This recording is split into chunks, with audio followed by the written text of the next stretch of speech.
Today I'm reviewing a watch that is a collaboration between two Singaporean micro brands, Vario and RZE. It's the titanium loomed carbon fibre watch. It's essentially based on an old World War I trench watch design, combined with really hyper-modern materials. And it's a combination you might think won't work, or probably shouldn't even exist, but I think it works really, really well. Vario is a company known for their high-quality straps and their vintage-inspired timepieces.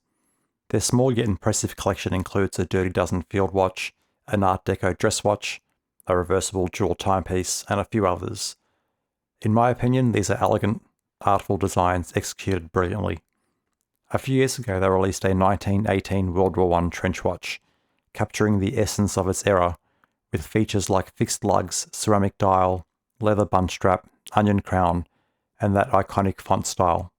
They continue to offer the 1918 trench in a bunch of different colours, 2 size options, 2 material options, and lots of strap colour options. RZE, on the other hand, are known for their modern designs using advanced materials like UltraHex titanium. Their collaboration with Vario resulted in 3 new models, essentially amped up versions of the 1918 trench. Each of these is offered in a 38mm UltraHex titanium case with unique dial colours and materials, and each model is limited to just 100 pieces. In this review, we'll examine the loomed carbon fibre trench, which I think is the most radical and least vintage of the 3 new models. We'll start by looking at the case. It's made out of UltraHex titanium, which is obviously what RZE brought to the table.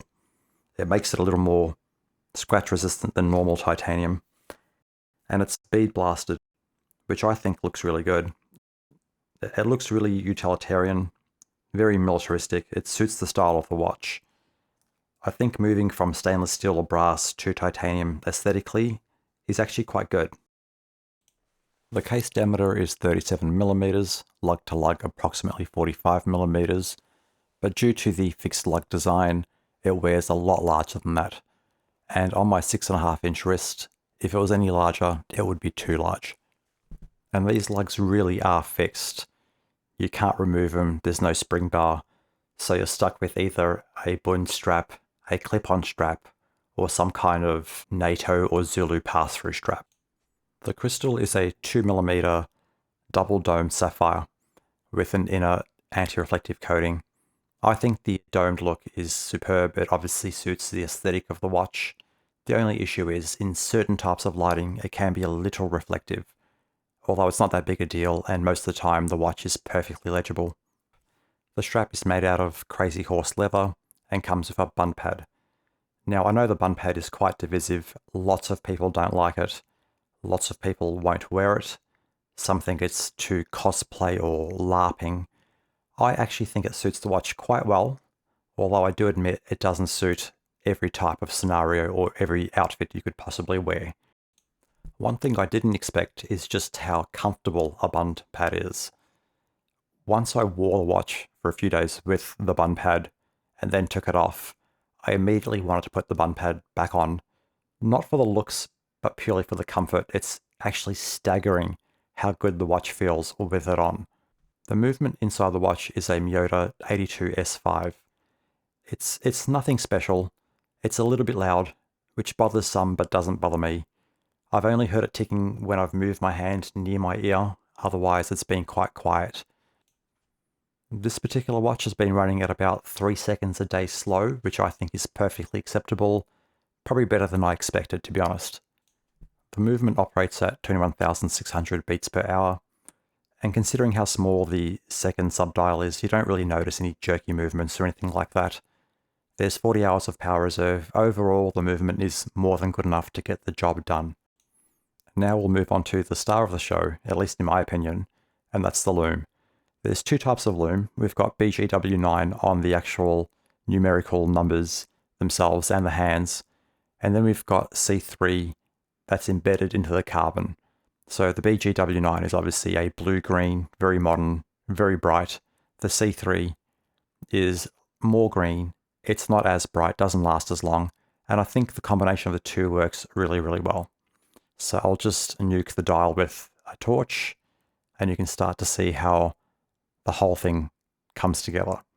At first it seems as though it's a bit of a mess and it's hard to read, but the effect is great. And the green does start to fade a little bit quicker than the blue, so in no time it starts to have this great 3D effect where the blue numbers are kind of floating on top of a sea of green. And even the green within the carbon starts to look a little 3D as you get spots of brighter and darker green intermingling. It's quite an effect. In both the sub-second dial and on the crown, you'll notice there is an R for RZE in BGW9, which is an interesting choice. I probably wouldn't have gone with that particular choice myself aesthetically, but it's not that bad, and it kind of adds to the overall look of the watch. Long-term lume performance is actually excellent. It's almost diver level, and it totally exceeds what you should expect from a retro-inspired watch. To test, I've placed it in the middle of two AliExpress Lume monsters, and you can see that it fares quite well. The time-lapse doesn't go for too long, but I can assure you that you can see the watch hours after being charged at night, so there's no issue when it comes to lume. Now for some on-wrist shots with the bund pad. And I know the bund pad is quite divisive. Some people will completely dislike it. I think it works well, but feel free to leave your own thoughts in the comments section below. It's quite simple to remove the bund pad. All you need to do is simply remove one of the two straps by unscrewing that little rivet, which I'll show you now. Once that's done, you can wear the watch with the original strap, but without the bund pad. And I'll show you how that looks. It's actually quite a different looking watch without the bund pad. It works quite well. It's super comfortable. I think it's more comfortable with the pad, but considering it's so light, it's titanium, it's still comfortable without the pad. Finally, if you're like me, you'll have a large selection of 18mm Zulu and NATO straps. I'll try two colors that I think will match, as well as my favorite strap, which is normally tied to a 1963 Seagull, and we'll see how they go. I think that NATO straps work really well. And as you can see, due to the fixed lug design, on my 6.5-inch wrist, I wouldn't want the watch to be any larger. It's kind of at the limits of what I would accept in terms of size. And before someone comments that I don't know how to wear a NATO strap, I'm using the over-under method, which puts the bulk of the strap at the bottom of the watch instead of on the side. I think the most versatile strap option would be one of Vario's own clip-on straps. They're designed to fit over the fixed lugs, and it makes the trench watch look a little more dressy than it normally would, making the watch a little more suitable for a wider variety of settings. So what do I think of the Lumed carbon fibre trench? Well, I think in many ways it's a confusing proposition, especially when trying to figure out the intended target audience. The World War I trench design is a real love or hate type thing, and I think if you like it, especially if you like it enough to buy a watch inspired by it, then you're more likely to want Vario's original 1918 trench. It's just more period accurate in terms of looks and materials compared to the RZE collab models.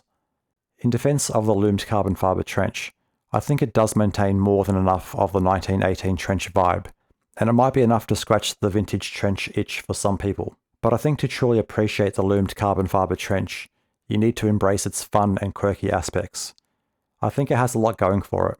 The lightweight, scratch-resistant titanium together with the crazy lume, for me, make it thoroughly enjoyable to own. And considering there will only be 100 made, and there's really no reason for a watch like this to ever be made again, it's a rare opportunity to own a truly unique and thoroughly enjoyable trench-inspired watch.